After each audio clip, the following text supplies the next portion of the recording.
Galera, vamos começar agora a dilatação térmica, segundo assunto da termo. A primeira aula nossa foi em cima de termometria, matériazinha fácil, sossego, escalas termométricas apenas. Dilatação, uma matéria legal, uma boa incidência em vestibulares. Então, o primeiro quadro aqui é só para a gente se inteirar da dilatação. Primeiro, o que é dilatação térmica? Aumento das dimensões de um corpo devido ao aumento de temperatura. Isso é dilatação térmica. Se for uma redução de temperatura, aí é uma contração térmica. Então, contração térmica é efeito contrário ao da dilatação térmica. Se eu ficar longe das mudanças de estado físico, onde eu não vou ter nenhum rearranjo molecular, a dilatação ela é totalmente reversível. Então, vou pegar uma barra de ferro e vou aquecer ela da temperatura ambiente até 100 graus e voltar. Posso fazer isso diversas vezes, que é totalmente reversível. No nível molecular, o que acontece é isso daqui, ó. Então você tem moléculas, os átomos aqui no seu arranjo cristalino, e eles estão ali, ó, vibrando. Eles ficam aqui, vibrando. Então esses risquinhos vermelhos estão representando a vibração deles. Quando eu aqueço, o que acontece é o aumento das vibrações. Então não tem o aumento de moléculas, não tem o aumento de massa, apenas o aumento das vibrações, e esse corpo aumenta de tamanho, esse corpo dilata. Só que eu fiz uma representação aqui bem maluca, né, cara? Olha o tamanho que eu aumentei isso daqui. O aluno tem que ter a noção que a dilatação é um fenômeno muito pequeno e dificilmente você observa a dilatação a olho nu. Tem algumas experiências, quando você trabalha com uma barra muito grande, quando você trabalha com líquido, fica mais fácil observar a olho nu. Mas essa frase é bastante importante para você ter uma noção. Eu vou pegar uma barra de metal, tá? E vou gerar nessa barra uma variação de temperatura entre 50 graus e 100. Então eu vou aquecer essa barra 50, 60, 70, 100. Uma variação típica no comprimento de uma barra metálica, é da ordem de 1 milésimo do comprimento inicial. Variação típica, tá? É lógico que cada material dilata de maneira diferente, só para você ter uma noção. Então se a barra tem 1 metro e eu esquentar essa barra entre 50 graus e 100 graus, uma variação típica é da ordem de 1 milímetro. Ó, tem até aqui uma tabelinha. Quer ver o que o livro está falando aqui? Ó? Um comprimento inicial de 1 metro com aquecimento de 100 graus. O chumbo varia 2,7 milímetros, o alumínio varia 2,2, o ouro varia 1,5, tudo em milímetros, né? Uma barra de 1 metro varia isso. O ferro 1,2 milímetros, platina 0,9, o vidro 0,9, o granito 0,8, o vidro pirex, que é um vidro preparado para dilatar pouco, 0,32, porcelana 0,3 e o invar, que é uma liga metálica que a abreviação é de invariável, 0,09, 10 vezes menos do que um vidro comum, por exemplo. Então, só para você ter uma noção, barras de 1 metro vão dilatar aí da ordem de 1 milésimo do comprimento, ou seja, 1 milímetro. Mesmo sendo um efeito pequenininho, tem muitas e muitas aplicações. Vamos dar uma olhada aqui em algumas. Trilhos de trem. A variação é pequenininha, mas ela vai se somando. E um trilho é muito, muito comprido. Então a cada 10, 20 metros eu devo colocar o espacinho para dilatação, a chamada junta de dilatação, que também tem que aparecer nas pontes. Pontes feitas de concreto também devem ter as suas juntas de dilatação, para que numa variação de temperatura ela possa se acomodar. Construção de calçadas. Atualmente eles fazem a calçada inteira, depois eles vêm com uma serra chamada policorte e fazem riscos e fazem cortes nessas calçadas, que são as juntas de dilatação. Então a calçada fica 2 metros, um corte, 2 metros, um corte. Outras aplicações na utilização de termômetros, que eu expliquei para vocês como funciona na aula passada, desculpa. Termostatos, que são as lâminas bimetálicas, elas são 2 lâminas de metal que se encurvam para um lado ou para o outro. Termostato, muito importante como sensor, e construções em geral. Então a dilatação ela é muito importante na construção civil, na fabricação de termômetros, termostatos, uma porrada de equipamento. O que é o nosso trabalho hoje? Entender como funciona a dilatação, do que dependem as equações, trabalhar com experimentos relacionados a isso e todos os tipos de dilatação. Então vamos começar falando da dilatação linear, legal? Então vou apagar aqui e já vou voltar. Galera, vimos então a parte inicial de dilatação. Agora a gente vai falar de cada tipo de dilatação. Vamos começar com a dilatação linear. Saca só, qualquer material sólido, ele dilata nas 3 dimensões. Não existe um material que só dilata de maneira linear. Não tem. Mesmo um fio, por mais fino que ele seja, tem espessura e ele vai dilatar na espessura. O que interessa é assim, ó. Será que se ele dilatar na espessura vai nos interessar? É isso que você tem que pensar. Um trilho de trem. Será que eu estou interessado na dilatação da altura? Na dilatação da lateral dele? Ou simplesmente no comprimento? Então, a dilatação linear é quando a gente está interessado na variação de comprimento. Mas não é que ele dilata só no comprimento. Qualquer cabo, qualquer fio, qualquer trilho dilata em todas as dimensões, dilata nas 3 dimensões. Quando a gente está interessado na linear, é apenas a variação de comprimento. Problemas desse tipo são trilhos, cabos, fios, trenas, sempre coisas finas e compridas. Então, essa barrinha tem um comprimento inicial L0, a gente vai aquecer ela e vai medir essa dilatação. Essas equações são empíricas, então eu aqueço 10 graus, 20 graus, 30, 40, 50 e vou mapeando a dilatação. Ao mapear a dilatação, a gente verifica que a dilatação depende de algumas coisas. Do tamanho inicial da barra. Quanto maior for a barra, mais ela dilata. Da variação de temperatura. Quanto mais eu aqueço, mais dilata. E do coeficiente de dilatação, que aí depende de cada material. Cada material tem o seu coeficiente de dilatação. No caso, esse coeficiente vai ser o alfa. Para dilatação superficial, a gente tem o beta e depois tem o gama. Na superficial e na volumétrica, a gente consegue fazer uma dedução matemática. Depois que eu entendo como é que ela se comporta no comprimento, eu faço a dedução matemática para a área e para o volume. Mas isso é depois. Então, empiricamente, verificando essas 3 coisas, a gente tira isso da dilatação, ó. L0, alfa, delta T. Vários materiais, eles têm um alfa constante durante uma boa faixa. Ele não é constante durante toda a faixa sólida do material. Você vai ver que bem perto de temperaturas baixas próximas ao zero absoluto e bem perto da fusão do material, essas coisas mudam. Mas ele mantém uma faixa constante de alfa durante um intervalo muito bom. Então a gente consegue considerar na equação um alfa constante. Tanto é que você acha tabelas de coeficientes de dilatação. Então, coeficiente do ferro, do chumbo, do alumínio, eles colocam valor e ele é constante durante uma boa faixa de temperatura. Como ela é uma equação empírica, eu acho que vale a pena a gente mostrar essa equação funcionando num experimento.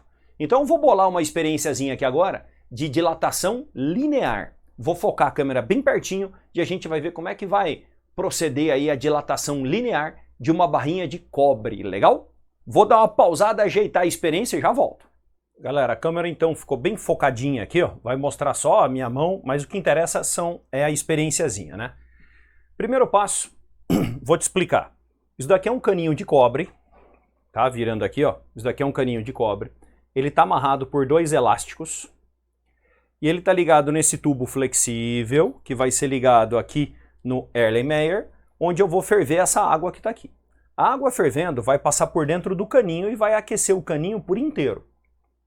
Como o meu ambiente tá a 24 graus e em Londrina a água ferve a quase 100, a gente pode colocar tranquilamente que esse caninho vai ser aquecido em 75 graus Celsius, sem usar termômetro. A gente não vai usar termômetro nenhum.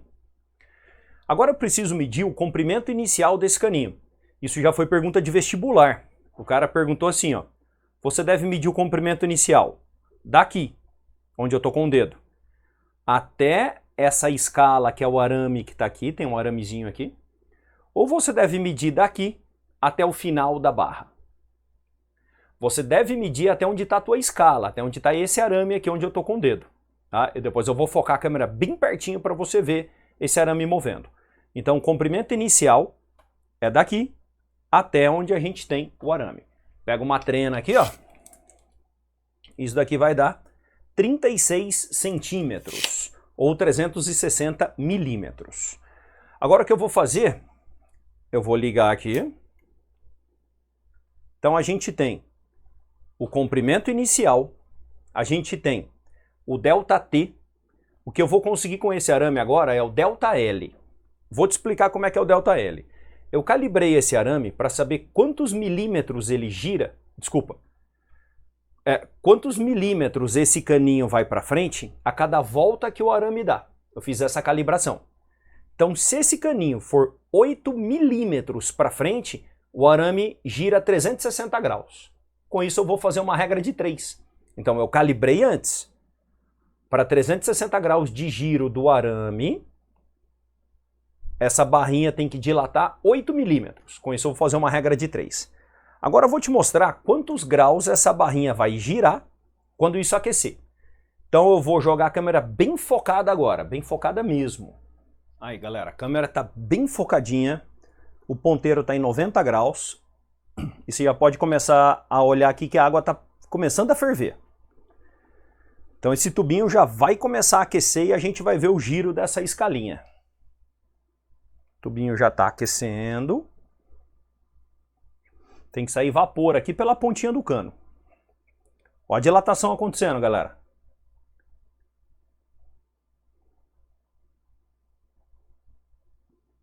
Olha lá, já está começando a sair vapor pela ponta do cano.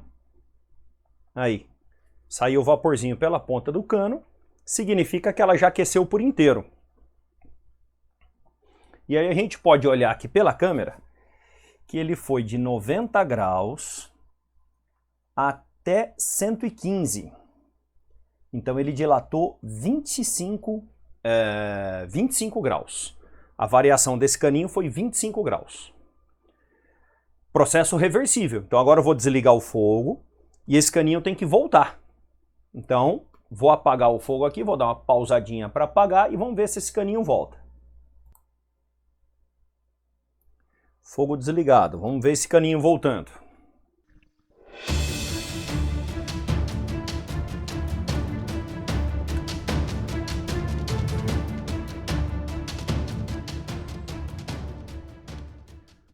Galera, medidas feitas então. Vamos lá, vamos organizando. Comprimento inicial da barrinha, 360 milímetros. Medi com uma trena, você viu. A medida deve ser feita até a escala e não até o final da barra. A escala só mede a dilatação do que está atrás dela. Para frente, dilata a barra, mas a gente não mediu, entendeu? Por isso que a gente não pode pegar até o final. Variação de temperatura 75 graus.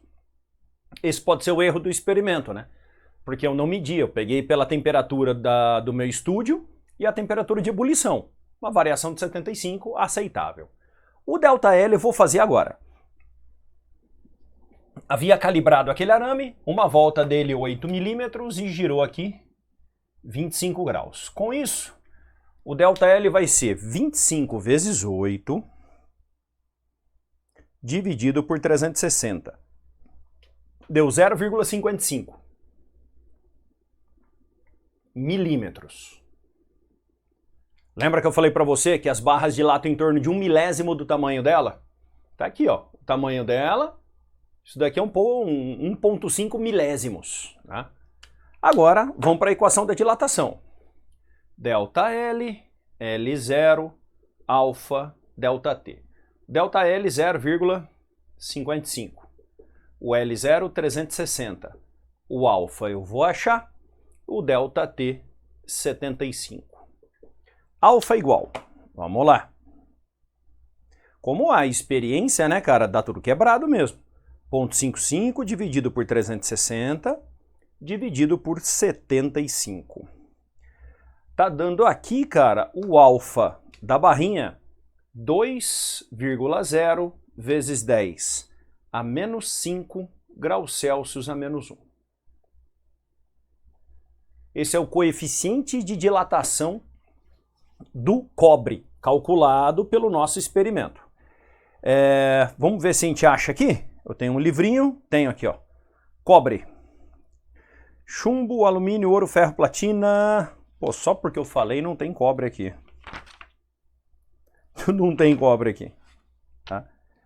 Eu vou pausar, vou procurar na internet. Já volto aí. Ó, peguei aqui, galera, deu 1,7. 1,7 vezes 10 a menos 5. Deu um erro grande, tá? Nessa experiência. Deu um erro grande. Provavelmente o que aconteceu? Na hora do caninho girar a escalinha, ela escorregou um pouquinho. Pode ter acontecido dela escorregar. Quando isso acontece, dá o erro. porque normalmente é 1/10 no máximo aqui, cara, que a gente consegue de erro. Mas foi legal, cara. 1.7 vezes 10 a menos 5, nós achamos 2 vezes 10 a menos 5. Então era só executar a experiência novamente, evitando esse escorregamento, provavelmente apertando um pouquinho mais a borracha. Aquela borracha, ela faz tempo que eu não executo a experiência, ela pode ter dado uma laceada. Mas você viu que legal? É assim que os caras descobrem a dilatação, o coeficiente de dilatação dos materiais. E aí você vai desenvolver materiais com alto coeficiente, materiais com baixo coeficiente. Tá aí, ó, dilatação linear. Agora eu vou mostrar algebricamente as outras dilatações e vou mostrar para vocês que elas são aproximações desse estudo empírico aqui. Você vai ver que legal, talvez essa você não sabia. Então, bora para as outras. Então essa daqui, galera, eu vou fazendo junto com vocês, tá? Muito melhor. A gente tem aqui uma chapa L0 por L0, ou seja, a área dessa chapa, a área inicial dessa chapa é L0 quadrado. Quando eu aquecer essa chapa, ela vai aumentar de tamanho e cada lateral dela vai ficar L0 mais ΔL. Essa daqui e essa também. L0 mais ΔL.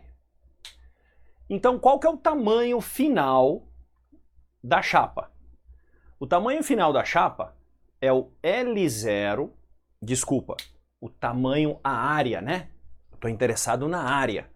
Qual que é a área final da chapa? É a área inicial mais a variação. Todos concordam com isso? A área final é a inicial mais a variação. A área final é esse produto notável. Quadrado do primeiro mais 2 vezes o primeiro vezes o segundo mais quadrado do segundo. Isso é igual a A0 mais ΔA. Bom, o A0 é esse cara aqui, ó. Concorda? Então posso cortar. Aí eu já tiro que o ΔA é 2 vezes L0, ΔL, L0 alfa ΔT, mais ΔL quadrado. Só substituir no lugar do ΔL, coloquei aqui, ó. ΔA. L0 vezes L0, A0. 2 vezes alfa, beta, vezes o ΔT, mais o ΔL quadrado. Só que o ΔL quadrado, ele é muito pequeno. Porque o ΔL é da ordem de 1 milésimo. 1 milésimo ao quadrado vai dar 1 milionésimo. É um erro tão pequeno que a gente pode desprezar. De modo que a expressão fica só isso daqui. Só que aí, cara, praticamente ninguém sabe que essa expressão, ninguém dos alunos, tá? Aluno de cursinho, dependendo do professor, ele aborda essas coisas. Mas a maioria não sabe que essa expressão é uma aproximação. Porque esse cara é muito pequeno. Só que tem um problema. Se o coeficiente de dilatação não for tão pequeno assim, isso não é tão desprezível assim. Isso já foi questão de vestibular. A gente achou qual o coeficiente de dilatação? 2 vezes 10 a menos 5. Se eu aumentar 100 vezes, 2 vezes 10 a menos 3. Não existe, tá? Um sólido que dilata tanto assim no nosso planeta. Não tem. Na nossa tabela periódica, não tem.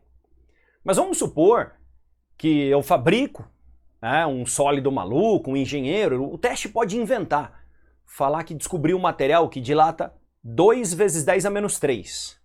A dilatação desse material é tão grande que isso daqui não é desprezível. E essa equação começa a dar um erro muito grande. E você erraria a questão, você acredita? Então é assim. Quer fazer certinho, sem nunca errar? Lembre-se, coeficiente de sólidos são da ordem de 10 a menos 5. Se for menor, não tem problema. 10 a menos 6, 10 a menos 7, não tem problema. Pode usar essa equação de boa. Agora, se o cara pegar para você, um material de Marte, de não sei da onde, inventar um material novo, com coeficiente de dilatação 10 a menos 3, um sólido, isso não existe. Aí essa equação dá errado. Professor, e como é que eu faço? Faz a linear. Faz a dilatação linear e calcula a área fazendo lado vezes lado. A dilatação linear, ela é empírica, então não vai te dar problema. Se eu te mostrei agora na superficial que isso tem problema, na volumétrica vai ser igualzinho, cara. Na volumétrica também vai dar problema. E lembrem, o beta, na aproximação, vale 2 vezes o alfa e é o coeficiente de dilatação superficial, tá? Dobro do coeficiente linear. Vamos preparar agora a volumétrica. Vamos falar da volumétrica. Então agora dilatação volumétrica, galera. Temos aqui um cubo com lateral L0, né? L0, pode apagar isso aqui. Se a lateral é L0, o volume dele é L0 ao cubo. Vou aquecer, cada lateral dilata ΔL. Mesmo procedimento. Volume final é o volume inicial mais o ΔV, que é o que eu estou interessado. Quem é o volume final? Isso daqui ao cubo. L0 mais ΔL ao cubo igual a V0 mais ΔV. Tá, aqui também é um produto notável. É o cubo do primeiro mais 3 vezes L0 ΔL quadrado mais 3 vezes L0 quadrado ΔL mais ΔL ao cubo igual a V0 mais ΔV. O V0 é o L0 ao cubo. Tchau. Então, o ΔV é igual 3 vezes L0 ΔL quadrado mais 3 vezes L0 quadrado ΔL mais ΔL ao cubo. Lembra, ΔL é da ordem de 1 milésimo. Ao quadrado vai dar 1 milionésimo. É muito pequenininho. Tchau. Tende a zero. 1 bilionésimo. Tende a zero. Aproximações, cara. Sacou? As dilatações superficial e volumétrica são aproximações. ΔV, 3 vezes L0 quadrado, ΔL, L0 alfa, ΔT. L0 quadrado vezes L0 dá L0 ao cubo, que é o nosso V0. 3 vezes alfa, gama, vezes o ΔT. Onde o gama é 3 vezes o alfa. Só que isso é válido se o ΔL quadrado for muito pequeno e o ΔL ao cubo for muito pequeno. Isso é válido desde que os coeficientes de dilatação sejam reais, da ordem aí de 10 a menos 5, 10 a menos 6, aí funciona legal. Essa equação, ela é aproximada para sólidos e ela é empírica para líquidos. Tá? Nos líquidos não tem como você fazer uma dedução dessa. Nos líquidos ela é empírica, assim como a linear também é empírica. Legal? Então essa foi a primeira parte relacionada à dilatação de sólidos. Já na sequência, na mesma aula, vamos falar então de dilatação de líquidos, dilatação anômala da água e algumas aplicações. Tranquilo? Então, vamos lá. Agora a gente vai trabalhar, galera, com dilatação de líquidos. Então o que você tem que tomar cuidado numa dilatação de líquido? É o recipiente que o líquido está colocado. Quando você coloca um líquido num recipiente, o recipiente também dilata. Várias vezes você não tem a necessidade de levar isso em conta e várias vezes você tem a necessidade de levar isso em conta, principalmente se o recipiente dilata muito. Como que é o procedimento? Vou te ensinar aqui então. Nós temos um recipiente com volume inicial V0. Ele está cheio de um líquido. O líquido dilata mais que o recipiente. Quando eu aquecer isso daqui, você pode reparar que o recipiente dilata. Quanto que o recipiente dilata? Eu coloquei essa bordinha aqui, ó, a mais. Você pode verificar que essa bordinha aqui é o ΔV do recipiente. Só que o líquido, ele dilata isso daqui e mais um pouco. Esse pouco, no caso, vai transbordar. Por que transbordar? Porque o líquido está cheio até o limite. Vamos supor que não esteja cheio até o limite, mas seja um copo graduado. Do mesmo jeito, eu consigo ver um aumento na graduação.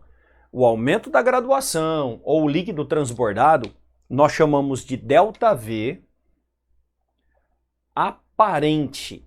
ΔV aparente. E a expressão para líquidos é o ΔV real do líquido é o ΔV do recipiente mais o ΔV aparente. Para essa situação em que o volume inicial é igual para todo mundo, você pode inclusive abrir essas expressões. V0, gama do líquido ΔT, igual a V0, gama do recipiente ΔT, V0, gama aparente ΔT. Aí você corta tanto o V0 quanto o ΔT em todo mundo. Isso porque o recipiente está cheio e você pode cortar, porque todos têm o mesmo volume inicial. Chegando aqui o gama do líquido é o gama do recipiente mais o gama aparente. Aí, cara, você tem algumas situações aqui. Por exemplo, vamos supor que o gama do líquido seja igual ao gama do recipiente. Isso implica num gama aparente igual a zero. Eles vão dilatar juntos. Vamos supor que o gama do líquido seja menor que o gama do recipiente. Não é muito normal, tá? Porque os líquidos, eles dilatam mais. Os líquidos dilatam mais do que os sólidos em geral. Mas caso o líquido dilate menos, o gama aparente vai ser menor que zero. Né? O que você vai ver acontecer com o líquido? Em vez dele transbordar, ele vai diminuir na graduação. Agora, se o gama do líquido é maior que o gama do recipiente, aí vai dar um gama aparente maior que zero, positivo. E na situação mais comum, o gama do recipiente ele é muito pequenininho, de maneira que você pode desprezar. Aí tudo que transborda acaba sendo praticamente a dilatação real. E aí então você tem as situações, né? A situação, quando trabalha com líquido, mais comum é desprezar o recipiente. A mais comum, despreza o recipiente, calcula só a dilatação do líquido.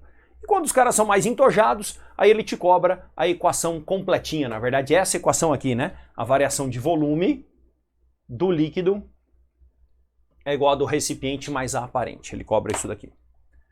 Legal, então dilatação de líquidos é o ponto mais entojadinho aí que você pode pensar. Só quando fala dilatação de líquidos, qual que é o principal líquido que a gente usa? Água. E a água, cara, ela tem uma dilatação meio zoadinha, meio esquisitinha. Vamos falar um pouquinho dessa dilatação da água. Então vamos lá, galera. A água é estranhona em termos de dilatação. Então, para montar um termômetro usando água com corante, não é muito legal. O Galileu descobriu isso daí lá nos anos 1600. Galileu? O que Galileu teve a ver com termômetro? Cara, Galileu bolou um esquema chamado termoscópio, que foi o precursor do termômetro. O velho não era fácil não, cara. O ruivão lá era foda.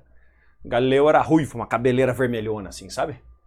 Vamos lá. Dilatação anômala da água. De 0 até 4 graus, a água possui um coeficiente de dilatação negativo. O que significa isso? Que se você aquece a água de 0 até 4 graus, ela não dilata, na verdade ela contrai, tendo o seu volume mínimo a 4 graus Celsius. A água mais densa, a água que fica lá embaixo dos lagos, está a 4 graus. Quando ela congela, ela dá um boom de dilatação aqui, ó, aumentando o seu volume em torno de 10%. Qual o motivo disso? As pontes de hidrogênio, cara, as ligações pontes de hidrogênio. Quando ela vai para o estado sólido, forma essas ligações entre os oxigênios e os hidrogênios e cria muito espaço vazio entre essas moléculas, aumentando então sua densidade em torno de 10%, que não é pouca coisa. Por isso que uma garrafa estoura quando você coloca no freezer, por isso que os lagos congelam pela superfície. Eles congelam pela superfície, porque a água mais densa está lá embaixo, a 4 graus. Olha um gráfico de densidade aqui, ó. A 4 graus Celsius, a densidade da água é 1 grama por centímetro cúbico. E a densidade do gelo cai para 0,9. 10% não é pouca coisa. Dilatação anômala da água. Legal? Então não é toda a substância que quando você aquece, ela dilata. Existem exceções. Além da água, tem o ferro, o bismuto e o antimônio. São menos importantes. Eu nunca vi nenhuma questão de vestibular cobrando. Da água, já vi várias. Tá bom? Além da dilatação anômala da água, além de todas aquelas dilatações, vamos falar um pouquinho de duas aplicações que aparecem bastante.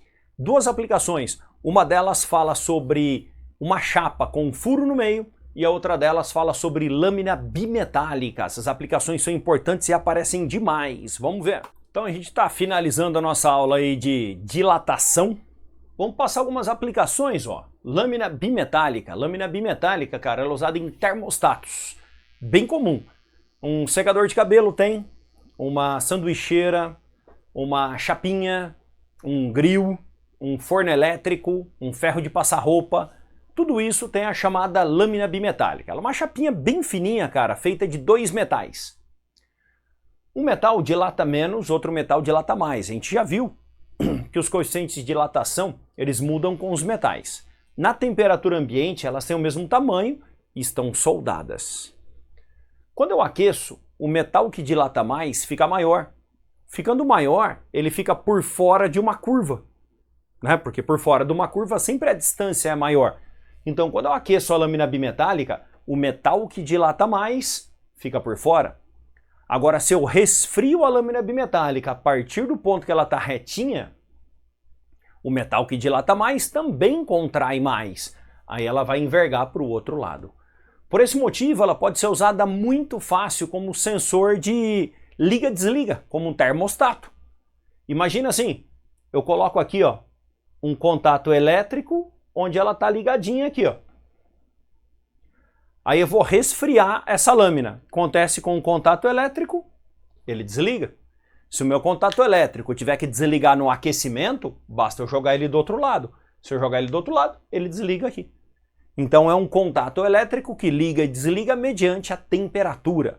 Lâmina bimetálica. Aqueceu, ela enverga para o lado da que dilata menos. No caso agora de uma chapa furada, bastante aluno erra isso daqui, toma cuidado. Uma chapa de ferro com um furo no meio. Se eu aquecer, o que acontece com o furo? O furo dilata como se ele tivesse maciço, como se fosse uma chapa completa. Então tá aqui, ó, tem um ímã aqui, ó. Se esse ímã fosse maciço, sem esse furo, ele ia dilatar da mesma maneira que ele tem esse furo. Então é assim, aqueceu, o furo aumenta na mesma proporção da chapa. Inclusive, a questão, o vestibular pode virar para você e perguntar qual é o coeficiente de dilatação do furo. Você fala, que é isso, José? Como assim, coeficiente de dilatação do furo? Sim, você pode perguntar isso daqui tranquilamente. É o mesmo coeficiente de dilatação da chapa que está em volta. Chama-se dilatação do vazio. Ela funciona da mesma maneira do que a chapa que está em volta. Legal? Essas são as aplicações da dilatação. Agora deixa eu te falar uma coisa. Nós falamos de dilatação de sólidos, fizemos experiência linear, superficial, volumétrica, dilatação de líquidos, dilatação anômala da água, aplicações. Mas você percebeu que a gente não falou de dilatação de gases? Gases dilatam? Lógico que dilatam. Só que a dilatação de gases vai para a próxima aula, galera. Porque da dilatação de gases, eu emendo na aula de gases. É perfeito. Então, assim, não vou comentar nada de dilatação de gases agora. Na sequência, vai ser a aula da calorimetria. Depois da calorimetria, eu vou falar, ó, galera, nós vamos voltar para a dilatação de gases. E aí você vai ver que massa, cara. Eu vou deduzir a partir de dilatação, a equação de Clapeyron, a equação geral dos gases, tudo aquilo lá por dilatação, com experiência inclusive, hein? Falou? Por hoje a gente termina aqui e na sequência, aula de calorimetria. Um abraço, Josés!